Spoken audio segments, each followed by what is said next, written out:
Hello, I am here to present the case study for EDL 856. So, to summarize, the parents at my school made the decision last spring to break away from the national PTA and form their own parent group. They want to see change and they think parents should have a greater role in the decision making process at the school. They seem upset about things, but they have not made it completely clear as to what specifically they are mad about.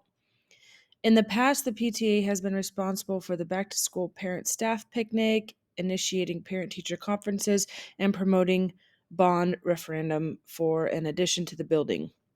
They have expressed that they feel that the back to school nights have been done in previous years have been confusing for parents and they want to revamp it to include spread out meetings with specific learning objectives in mind for the parents. The new parent group wants teachers to present on these selected topics on assigned nights, as well as expecting them to do parent teacher conferences on multiple nights. This group feels that parents have an important stake in the quality of education offered by the school, and they believe they should be equal partners in the decisions regarding what's best for kids.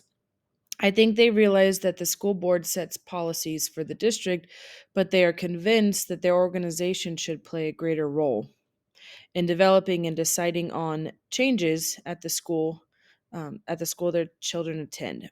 As principal, I am held accountable for policy changes, and I have to think of my school as a whole when making these decisions. I need to now think of a great way to respond to this organization. I need to make them feel included and important while at the same time not interfering with what works well for our school. All right. So, my facts and my concerns. So, as a principal, I am concerned because the new organization broke away from the national PTA and their guidelines. So, they're kind of acting without any guidelines right now. They want to change the back to school event, which is not necessarily a bad thing if it goes well, if they have a good way to plan it. They want us to have a say in decisions involving discipline, teacher performance, curriculum, and total school evaluation. My concern there is it puts teachers at risk and it kind of give parents all the control over many things in the building that they shouldn't have control over. I am unsure if I can count on their support. I'm unsure of what specifically they're unhappy about. They had a meeting without me, and they already made committees and decisions and didn't even run that by me at where I'm the one who makes the decisions for the building. The president of the new group wants my support, but he doesn't seem interested in letting me ask questions or share my thoughts. And I worry that the new committees will interfere with the normal operations of the school. So now what can I do? So no one's been harmed by the actions or decisions so far. I've been left out of meetings and decision making, and in my opinion, that's not the most ethical decision the group could have made. Transparency always helps alleviate unanswered questions. There have been no actions to go against an existing law, and there's not been a breach of contract yet. However, the new group was asking about requiring teachers to do a presentation and extra time for parent teacher conferences, which could go against their contracted time. So that could be a breach if that's not considered. As I was deciding on a plan of action, I researched the National PTA website and found that these facts. Um, found it in the section called PTA versus unaffiliated groups because I was curious to why they wanted to cut ties with the PTA. And so through my research, I found out that the National PTA is a helpful organization for a local PTA to be part of. They offer assistance and guidance when it comes to supporting your school community, and they can help you with what is best practice when it comes to being more involved in your building. They can also protect you. Your parent teacher organization if something were to happen during an event that's the group is liable for. So I found this quote: unaffiliated groups do not have the guidance and support that local PTAs have from their state and national PTA. Most unaffiliated parent groups have little or no help with bylaws, sound financial management, leadership training, any of those. So This lack of knowledge creates a greater possibility of liability for both the unaffiliated group and the school. So, unaffiliated groups are more likely to increase the school's liability to trigger lawsuits. And during my plan, I'm going to talk about why having some bylaws or some guidelines or um, even norms will help this group a lot because I don't think they have that established right now. Okay, so what has happened? In my community, a new parent group has formed and they are requesting a larger role in how I run the school. So I need to find a way to include this group of parents as well as my staff and the community in new ways in order to increase the success and well being of students and adults. So there was lots of things that were missing. I want to know if the group has considered inviting teachers and community members to join this or if it's only parents. I want to know why they decided to get rid of the original PTA and cut ties with the national PTA organization. Um, has that other group been notified? All the members of that old group, are they all part of the new one or did they just leave people out? Um, am I, and I have to look at myself, am I doing a good job of involving the community and parents currently? Or is this problem stemming from the fact that maybe I am not including them the way that I need to? The narrative didn't really tell whether I was doing my job or not as well as I should. And then, does the board know about this new parent group? Would they have a problem with it? Is just a parent group getting formed okay? Lots of questions there. For the school, is it a private or public school? The number of students, staff, morale, demographics. I know what they are for my building, but where I'm acting principal in this building, those are things that would need to be considered. Um, Rural, urban, supportive, involved. Those are the type of things that, depending on the school, what would be considered. Um, I need to know for the programs, like what are parents specifically unhappy with when it comes to educational programs? Why do they want to have a say in curriculum and teacher, how teachers are doing and things like that? Like, what are they unhappy about? And what is there a vision for this new group? Um, do they have goals in mind? Are they very organized? And all of those things are important because missing information always leads to assumptions. And when assumptions are formed, then sometimes it can take an overly positive or overly hopeful, just kind of depends on which way. But the best practice is to make sure all the facts are there so there isn't anything left to question. All right, so just to prioritize a few of the things, a new parents organization has been formed, and they want to take quick action, it sounds like. They feel that since they're stakeholders, they should have an equal say in all things happening. They're not really open to hearing my questions or thoughts right now. I'm hoping to change that. They could possibly be requiring more work of my teachers, and that's not something they need right now. Plus, it goes against contract. So my priority is to come up with the best plan of action in response to this new group based off of the facts that I know. Okay, so two possible actions. You either do something or you do nothing. So plan one, obviously, you just wait it out, see if it fizzles out. Um, the only pro there is that I wouldn't have to do anything. Um, but there are a ton of cons. Too many. I mean, I made a list, but there's probably even more. The parents would have too much say. Their ideas could be taken too far, damaging to morale. Definitely puts your teachers at risk. Um, too many to list right there. Now, the other plan would be to host a meeting in the school library and invite current members of the parents group that is formed. Um, I'm facing the conflict head on. That's what the pro is, and taking quick action could develop a relationship. Um, is it shows that I'm open to exploring their ideas. Notes can be taken, ideas can be spoken about freely.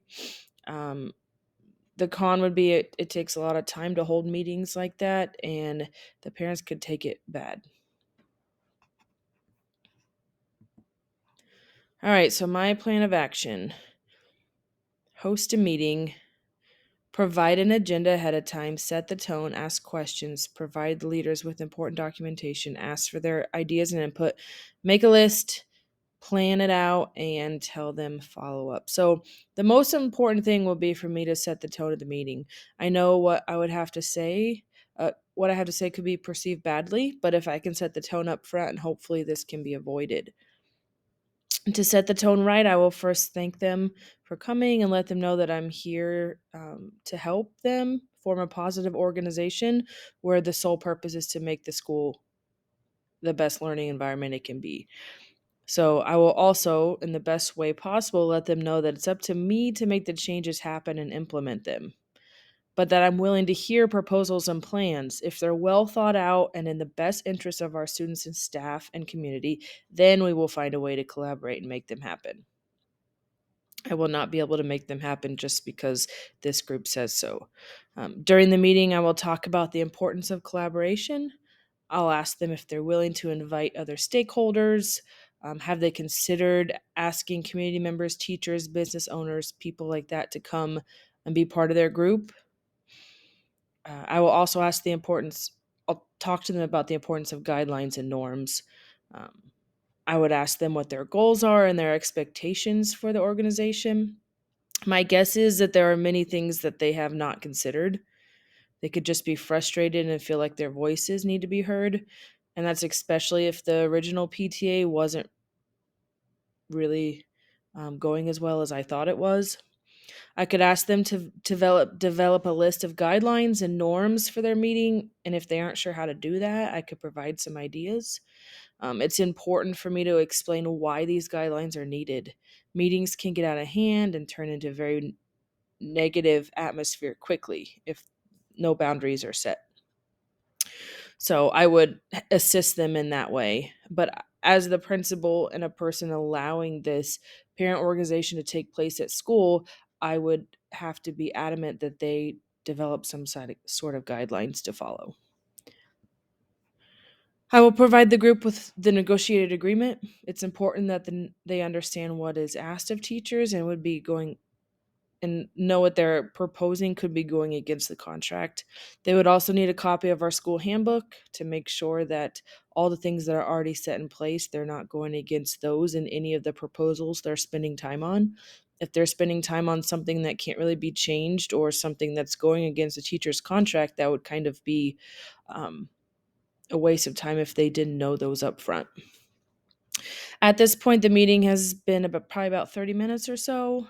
So I'd follow up with my questions and information with a certain amount of time for them to ask questions, share thoughts, and give feedback. Notes would be taken. we we can agree on the most important things to be addressed and then put those as priorities for the next meeting. I would set a date for the time in the next meeting.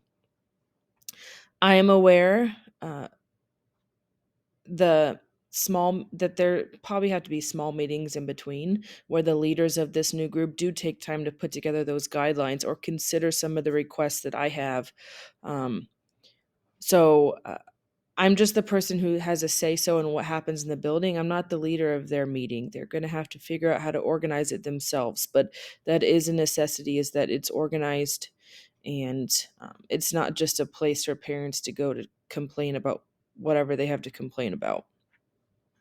I want them to know I'm willing to work with them and I'm flexible, but that I'm not going to just let them plan things and put them into action without my approval. There are certain things that our BLT needs a hand in deciding, and parents can't be the ones to run the show. So that's why it would be helpful if they invite some teachers or outside stakeholders and people like that to be part of their organization. So now that I've given my plan and kind of thought about it, the pros and cons, all stakeholders would have an opportunity to provide input if the committee or the organization being formed um, would be willing to invite other stakeholders in. I would be providing the parents with a voice and a way for their ideas to be heard. Collaboration would be encouraged. Uh, if these ideas are thought out and things happen from these ideas um, and it becomes a better school because of it, then we will be promoting the future success and well-being of each student and adult. And this plan has the potential to bring families together to strengthen learning in and out of the school. Hopefully, they can provide some ideas on how to bring the community in on this as well. Um, the con could be that the committee doesn't agree with collaborating and they still think they should have a say in everything that happens. There's a possibility that parents will not receive, be receptive of becoming a more organized group. Um, and my idea to come to the meeting with documentation and the request that they create guidelines could be taken the wrong way by the leaders of the group. Okay, so I thought of a few extra things I might have to do. Um, I might have to ask a board member or another administrator to come to the meeting, or I could wait and just see how it goes. If it's not taken well or the first meeting didn't go well, then I would definitely need to seek out some more advice as to what to do and possibly invite a board member or another administrator to the second meeting. It would be important for me to keep that person in the loop and be very transparent about the whole situation. A plan B: after the first meeting, I would need to consider all options, ideas, concerns, and then take time for me to reflect on why they're having those opinions. It will be important to look and say, "Ooh, that why do they have that opinion? Maybe it's because there really isn't something going as well as I thought it was. Or maybe their opinion is just one sided and they're not looking at both sides." Um, so I'd need to decide if I agree with them or not. And I could even take some of those to the BLT and ask them what they think, ask for feedback. Maybe through this process, we will find a better way to do things that will keep parents and community members involved so they don't have to so many questions or unknowns. And to have success, I will know my plan is successful if the group starts acting as a partner with me instead of a group of people who just want change but can't really back that up. And if I can collaborate with this group, then I would definitely be cultivating really good positive relationships that would have a good impact on student learning. Okay. I used the parent teacher organization website, so here's that reference. And that's it. Thank you.